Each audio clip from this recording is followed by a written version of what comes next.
Good morning India. दोस्तों नमस्कार। दोस्तों एक नई कहानी में आप सबकी फिर से स्वागत है। कहानी को शुरू करने से पहले मैं आपको एक बात बता दूं। इस कहानी को सुनते वक्त आप चाहो तो ईयरफोन या फिर हेडफोन का उपयोग कर सकते हो। इससे ना आपको इस कहानी की ऑडियो क्वालिटी पसंद आएगी जब आपके कानों तक पहुंचेगी। चलिए अब इस कहानी को शुरू करते हैं। मैं मुकेश और मैं 38 साल का हूँ। मैं मेरठ में रहता हूँ और मेरी बीवी एक स्कूल टीचर है। मेरा बेटा भी उसी स्कूल में पढ़ता है। मेरा काफ़ी बड़ा मकान है और बड़ा मकान होने की वजह से मैंने अपने नीचे वाले फ्लोर को किराए पे दे दिया है। किराएदार का नाम मनोज शर्मा है। उसकी उम्र भी 45 साल है। उसकी बीवी चित्रा और उसकी उम्र 47 साल। किराएदार की 2 लड़कियां हैं। उनका एक बेटा है और एक बेटी जो भी 12वीं में पढ़ती है। बेटी शिल्पा वो 19 की है और देखने में बड़ी ही खूबसूरत है। जब भी मैं उसे देखता हूँ देखते ही आंखों में बस खो जाता हूँ। मैं उसे अपने सामने ही देखता हूँ हमेशा। शिल्पा की होंठ एकदम गुलाबी है और उसे देखते ही ऐसा लगता है कि कभी तो उससे बात करूं। खैर फिर भी किराएदार की बेटी की तरफ मेरा आकर्षण बढ़ता ही जा रहा था।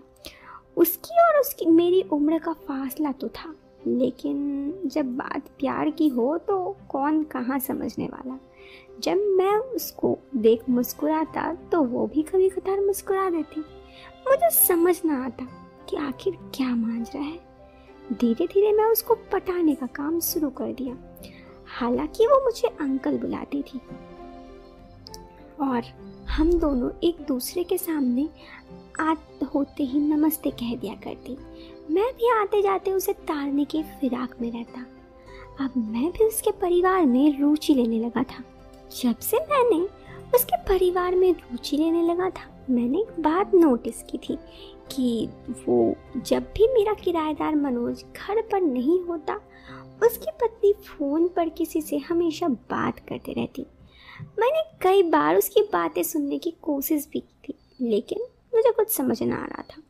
मुझे शक था कि उसकी बीवी का किसी के साथ कुछ चक्कर चल रहा है। उस दिन के बाद मैंने अपनी किराएदार की बीवी पे भी नज़र रखनी शुरू कर दी। मैं भी अक्सर घर पे ही होता। इसी वजह से एक दिन की बात है, मेरे घर के सामने एक गाड़ी आकर रुकी। गाड़ी के सामने से एक आदमी उतरा और गेट के सामने खड़ा होकर फ़ोन करने लगा।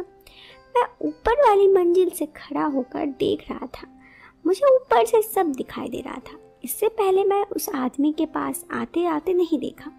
मैंने सोचा कोई रिश्तेदार वगैरह आया होगा। फिर मेरे मन में एकदम से चित्रा के बारे में ख्याल आया और मैं सोचने लगा कहीं यही वही आदमी तो नहीं जिससे मेरे किराएदार की बीवी फ़ोन पर बातें करती है। मैंने सोचा कि देखता हूँ नीचे क्या चल रहा है। मैं नीचे गया, तब तक अंदर का गेट बंद हो चुका था। कमरे का दरवाज़ा भी बंद था। अंदर का कुछ अता पता नहीं था कि आखिर हो क्या रहा है। उसके बाद मैं दोबारा से ऊपर आ गया और मुझे शक गहराता गया। मुझे अब यकीन हो चला था कि वो आदमी के साथ ही चित्रा का चक्कर है। मैं उसे बाहर होने का इंतज़ार कर रहा था। मैं अपनी बैल्कनी में ही बैठा रहा और नीचे खड़ा देख रहा था गाड़ी। उसे अंदर करीब 1.5 घंटे के बाद समय बीत गया था। मैं 2 घंटे तक वहाँ रहा। फिर एकदम से मुझे गेट खुलने की आवाज़ आई। मैंने नीचे झांक कर देखा। वो आदमी जल्दी से गेट खोल अपनी गाड़ी में बैठ गया। चित्रा भी गेट पर खड़ी हुई थी। उसके बाल बिखरे हुए थे।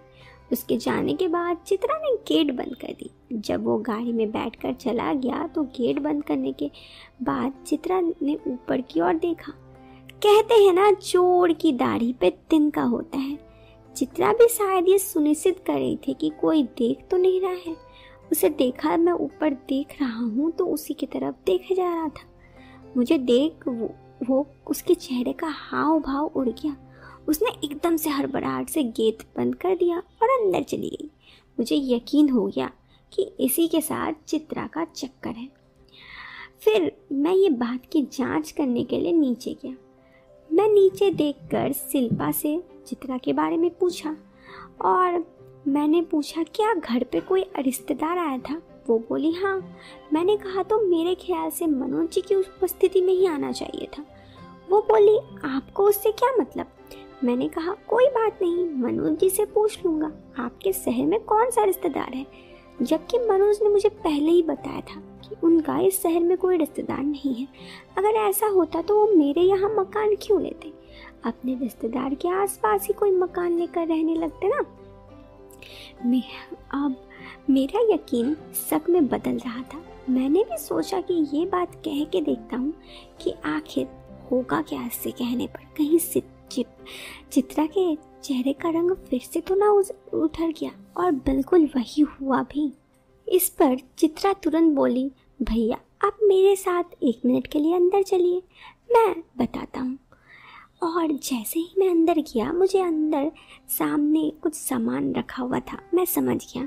मैंने उसे कहा वो सामान दिखाते हुए, मेरा घर है ये क्या है, यहाँ पर ये नहीं चलेगा, आज ही मेरा मकान खाली कर दीजिए। वो मेरा हाथ जोड़कर गिड़गिड़ाने लगी। भैया ऐसा मत बोलिए, मेरे पति किसी काम के नहीं है और मैं बस अपनी ये सब को ठीक करने के लिए ही ऐसा करती हूँ। मैंने कहा क्या मतलब, तो वो अपनी बात मुझे बताने लगी।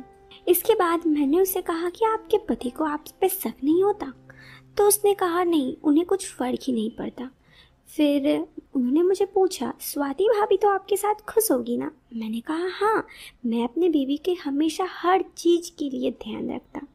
फिर चित्रा मेरे तरफ आई और मुझे कहने लगी देखिए अब हम तो रहते हैं आप ही के घर, अगर आप भी मेरे साथ थोड़ा देर पल बिताओगे तो मुझे क्या ही ज़रूरत किसी और को घर बुलाने की, और ना ही आपको किसी से डर लगेगा और मुझे भी कोई दिक्कत नहीं होगी। मैं उनकी बात पर बिल्कुल समझ गया कि वो आखिर क्या कहना चाहती है। उसने कहा लेकिन अभी नहीं, अभी तो शिल्पा घर आ गई है। कल इसी समय पर 11 बजे आप मेरे घर आना। मैं भी खुशी खुशी चला गया छत पर। शाम को चित्रा दोबारा आई, स्वाति भाभी कह के वो घर के अंदर आई। मैंने कहा स्वाति तो नहीं है, कुछ काम है तो आप मुझसे बोल सकते हो। इस पर वो बोली कि बस आप ही से काम था, बस आप कल आ तो गए थे लेकिन अपनी नंबर मैं देना आपको भूल गई। कल आप आओगे कैसे, जब आओगे कल आप तो मुझे कॉल करके आना। मैंने कहा जी ज़रूर, और फिर मेरा नंबर देते हुए वो वहाँ से चली गई। उसके बाद दोस्तों आगे तो आप समझ ही सकते हैं। उसके बाद 3 से 4 साल तक मेरा किरायादार मेरे ही घर पे रहता और हर दिन के 11 बजे मैं उनके घर पर। ये कहानी तो यहाँ पे ख़त्म हो जाती है। आपको ये कहानी कैसी लगी आप हमें कमेंट बॉक्स पे कमेंट करके ज़रूर बताना। इस वीडियो के पसंद आने पर आप इस वीडियो को लाइक कर सकते हैं और चैनल पे पहली बार आए हैं तो बेशक सब्सक्राइब करें। टिल देन मिलते हैं फिर एक नए वीडियो में एक नया इंटरेस्टिंग टॉपिक के साथ। तब तक के लिए बाय।